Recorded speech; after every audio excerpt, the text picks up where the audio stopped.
Oui, merci Monsieur le Président. Je vais revenir sur une question déjà abordée par mon collègue Alexis Corbière. Le 30 octobre dernier, Monsieur Attal, lors d'une audition de la Commission des affaires culturelles, déclarait « Les Restos du Cœur, c'est 70 000 bénévoles réguliers. Si c'était des permanents payés au SMIC par l'État, ce serait plus de 200 millions d'euros par an, ce que vous donnez déjà. » Une conception somme toute assez libérale du secteur associatif qui s'intéresse au bénévolat sous le prisme des coûts évités par l'État. Pourtant, cette charité privée, certes louable, ne saurait se substituer au mécanisme de solidarité nationale que supposerait une république sociale comme définie par notre Constitution. Car à interroger main d'acteurs du secteur, c'est de l'aide active des pouvoirs publics dont ils ont cruellement besoin, particulièrement à l'aune de la crise du Covid-19, où l'élan spontané d'entraide a été particulièrement indispensable.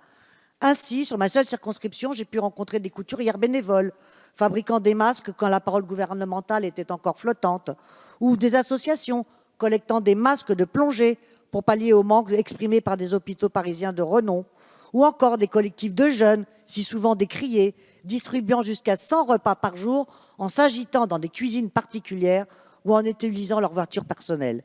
Mais malgré les trésors d'ingéniosité mis en œuvre, c'est d'un soutien massif de l'État dont ces associations ont aujourd'hui besoin.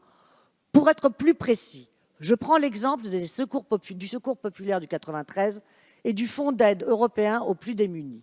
Ce fonds abonde les plus importantes associations nationales, mais son aide démarre en octobre et doit être renouvelée en octobre prochain. Or, le stock de denrées arrive à terme mi-juin pour le Secours populaire 93. M'appuyant sur la parole présidentielle, l'État paiera.